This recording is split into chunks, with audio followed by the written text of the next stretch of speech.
on, you guys? Welcome to my channel. It's your girl, Shantae Latrese. Every time I think about saying my name, Shantae Latrese, it brings back these memories from when I was a kid. And my mom, whenever I would get in trouble, she'd be like, Shantae Latrese, if you don't get your butt in here right now. And it's funny because I know I'm gonna be that type of mom. Cousin Makai, if you don't get in here and clean this room right now. So this video is for women just like myself who want to see a change, who want to transform their body, who just wants to be happy with the person that they see when they look in the mirror. So if this is not something that you agree with, please exit, okay? Don't waste your time here. If you guys are here right now, you're here because you want to know all about my transformation from beginning to end. Let's talk about pre-surgery. So pre-surgery, like a lot of people were asking me like, am I nervous? Am I scared? And to be completely honest with you guys, I was anxious. I mean, I had literally dreamt of how my body was gonna look. And I became obsessed on YouTube, looking at everybody's results, trying to figure out the recovery. Like I didn't allow any room for me to be nervous or for me to be scared. Almost leading up to the surgery, you know, you can't eat, I believe it's like 12 hours before surgery. I didn't eat anything. I get there and I'm still like waiting for this nervous feeling, these butterflies to kick in. None of that. I was completely ready. Just being there in that moment, like I knew it was just a transformation that was about to take place. It was a new beginning that was about to take place. I did take 2 weeks off of work. That was for me to be able to recover, and I believe that was like the minimum time that you can give yourself for recovery. My son was 5 months at the time, so that was probably one of the hardest things, is just going through this with a little baby. Luckily for me, his dad was a major big help in that process. Let's talk about the actual surgery itself. So I was put under amnesia. I didn't wake up throughout the process. And I woke up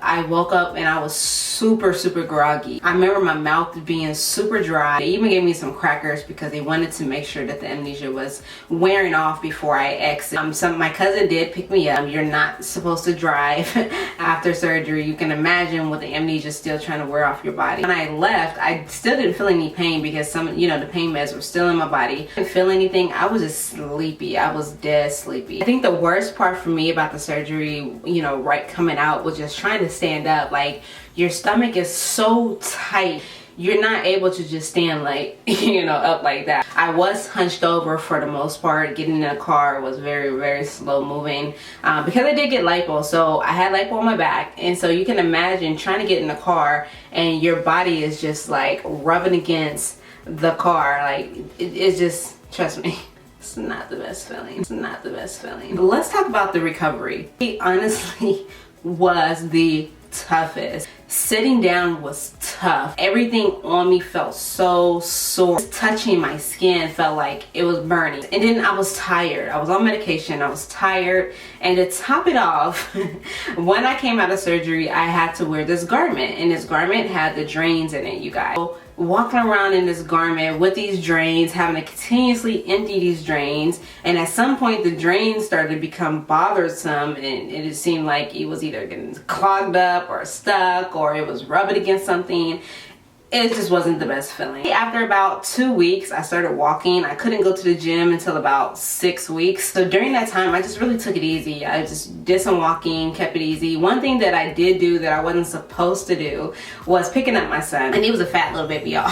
He wasn't really fat. And I was picking him up knowing good and well I wasn't supposed to be picking him up. Just a tip, don't pick up kids. I did have an issue with my belly button. I had some leakage and it was like a really bad odor. So I remember going in to have that looked at, and they did, let me know that there was no infection and that the belly button just takes longer to heal, period. So I really just had to keep it covered up, make sure it was clean, and just continue to change out the bandages. On the next issue that I had, I did have a seroma. I ended up going in there for them to suck out some fluids. So I don't know really how to explain it, but when you have this extra area that seems like when you touch it, it feels like a waterfall effect, right? That's the extra fluid that needs to be removed. That area is so numb, when they go and do that, you really don't feel anything. It's kind of like a little pinch when they go in, and that's it. From that point on, it was just really just about healing. Once I was able to get back into the gym, I was like, I couldn't do everything. So like,